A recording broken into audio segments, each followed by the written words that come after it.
시편 103편 1절에서 2절 말씀. 내 영혼아 여호와를 송축하라. 내 속에 있는 것들아 다 그의 거룩한 이름을 송축하라. 내 영혼아 여호와를 송축하며 그의 모든 은택을 잊지 말지어다. 아멘.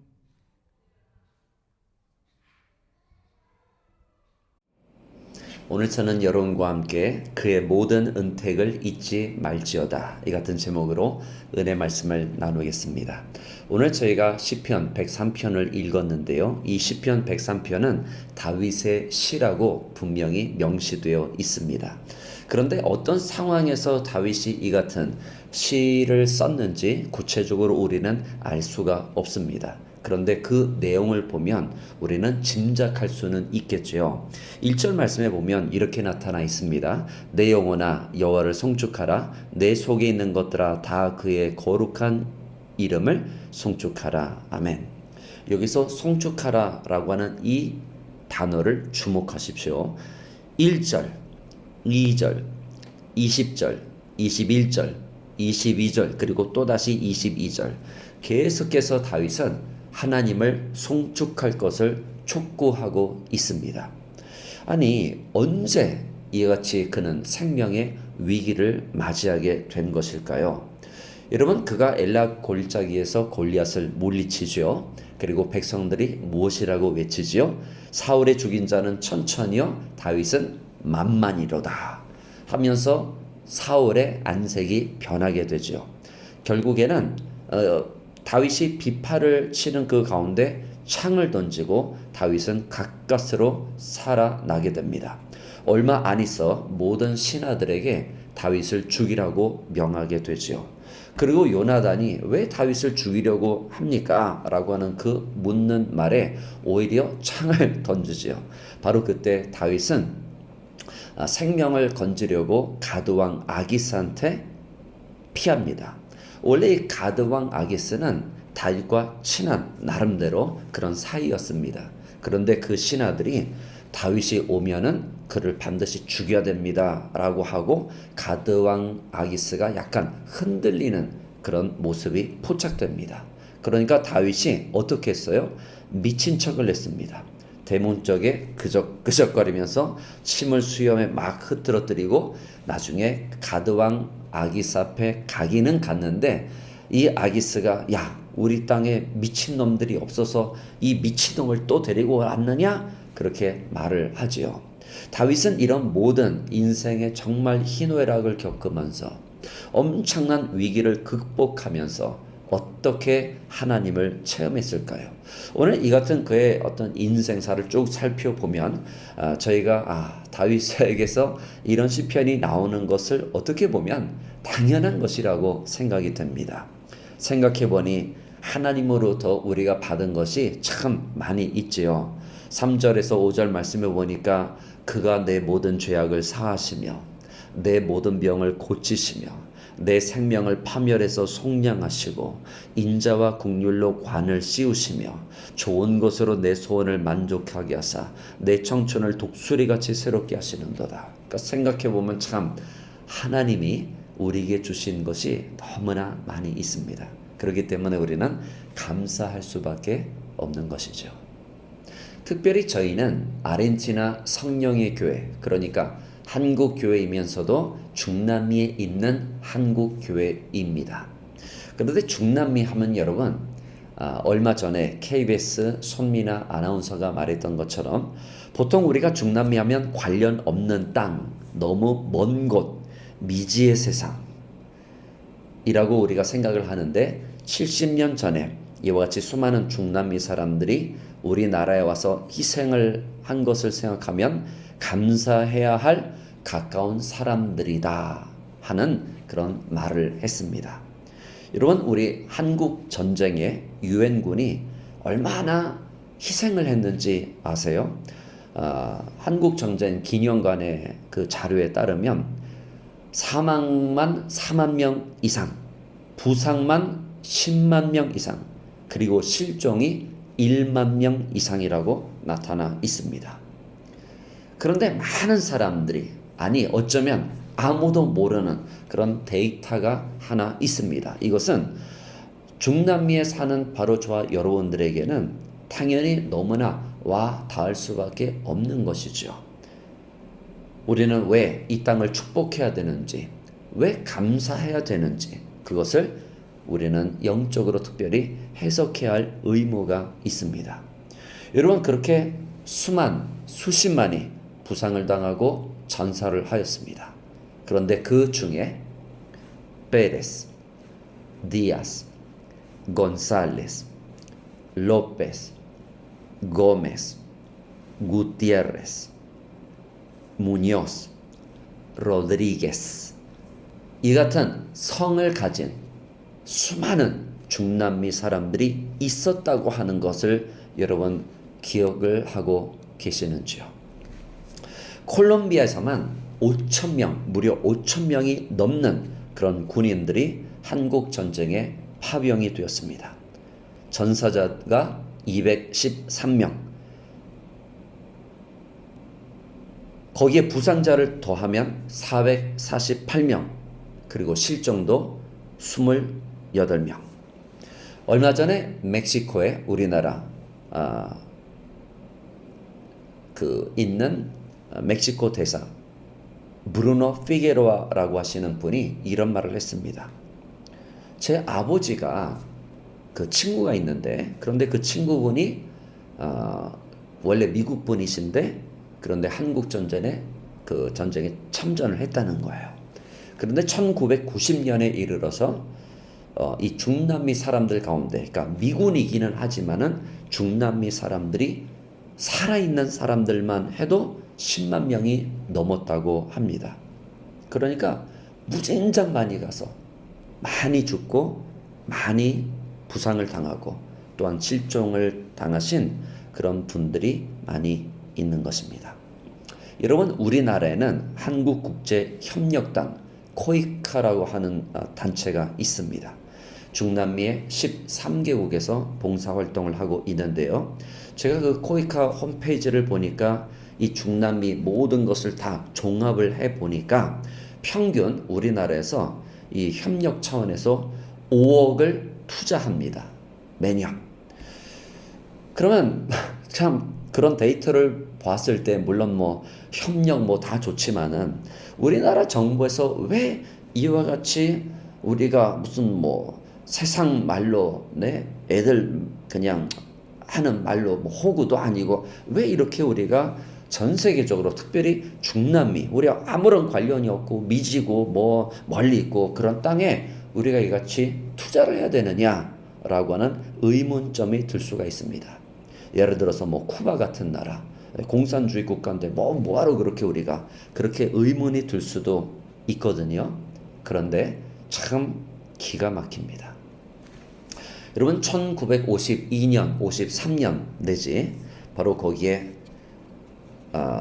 수많은 미군 그리고 히스패닉이 있다고 제가 말씀을 드렸고, 콜롬비아 사람들도 많이 우리나라에 와서 사망을 했다고 그렇게 말씀을 드렸죠.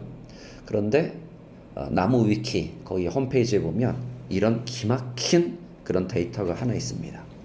왜 우리가 중남미 땅을 축복해야 되고 왜 우리가 중남미 선교를 위해서 이렇게 열심을 내야 되는지 그것을 말씀드리고자 합니다.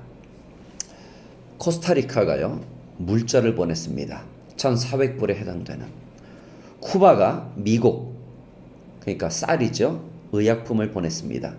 27만 달러에 해당되는. 에콰도르가 미국을 보냈습니다. 10만 달러에 해당되는. 엘살바도르가 재정으로 후원을 했습니다. 500달러. 과테말라가 목재 및 재정으로 후원을 했습니다. 7,000불에 해당되는. 온두라스가 재정으로 후원을 했습니다. 2,500불에 해당이 되는. 멕시코가 식량을 보내왔습니다. 35만 불에 해당되는. 파나마 재정으로 후원했습니다. 3,000불에 해당되는. 페루는 군화를 보냈습니다. 6만 불에 해당되는. 도미니카 공화국은 재정으로 도왔습니다. 27만 불에 해당되는. 우루과이 역시 재정으로 도왔는데요. 25만 불을 보냈습니다. 그리고 베네수엘라 의약품과 재정을 보내는데요. 무려 10만 달러에 해당되는 그런 금액으로 우리나라를 도왔습니다. 그리고 아르헨티나 성령의 교회죠. 많은 분들은 왜 우리가 한국 사람으로서요, 왜 아르헨티나에 하나님이 보내주셨을까? 우리는 이 땅에서 무엇을 해야 되냐? 아르헨티나를 우리는 하나님의 관점에서 어떻게 바라봐야 되느냐? 그런 의문점을 가지고 있을 것입니다. 어떤 영적인 커넥션, 즉 연결이 있는 것일까요? 여러분, 아르헨티나가요, 1952년도에 유엔을 통해서 우리나라에 50만 불에 해당하는 식량, 의약품, 그리고 뭐를 보내는 줄 아세요? 비누를 보냈습니다. 비누. 여러분, 그때 당시 50년대 초반에 50만 불이라고 하는 돈은요, 최소한 제가 통계청 자료를 찾아보니까 거기까지는 나오지 않더라고요. 그러니까 65년까지는 해당이 되는데 52년까지는 내려가지 않더라고요. 그런데 대체적으로 곱하기 20, 최소 곱하기 20 이상은 해야 한다고 하는 것이 웬만한 상식으로 통하는 것을 제가 보게 되었습니다. 그러니까 50만 달러는 오늘날로 말하자면 1000만 불이 되는 것입니다.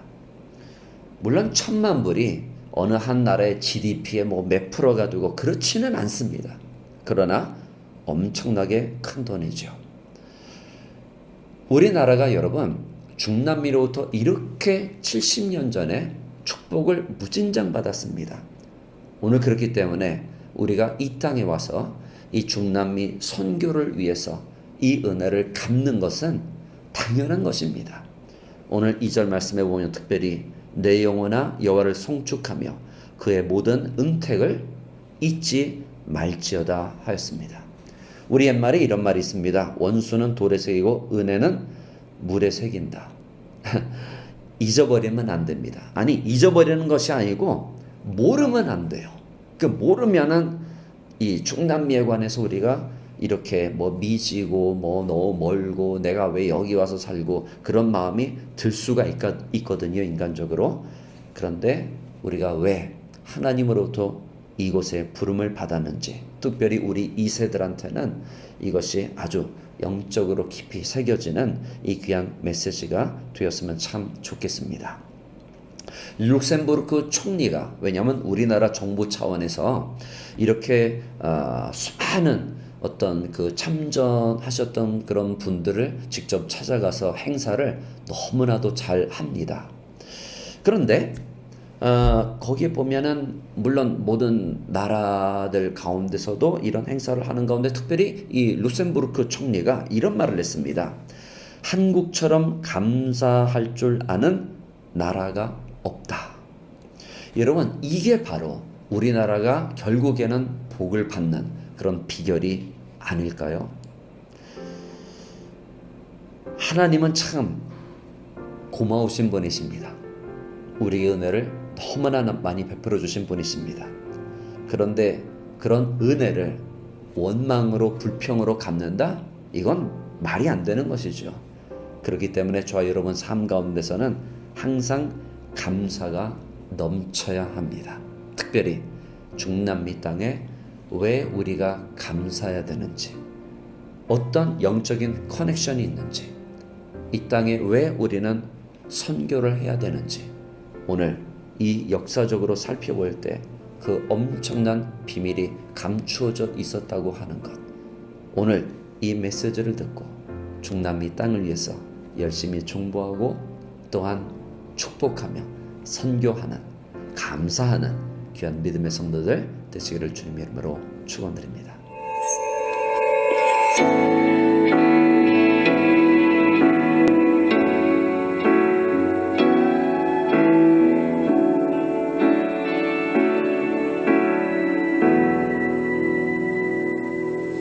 주님은 내 맘에 아픔 알아주시니 지난 밤 눈물 지워주시고 아침에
하시네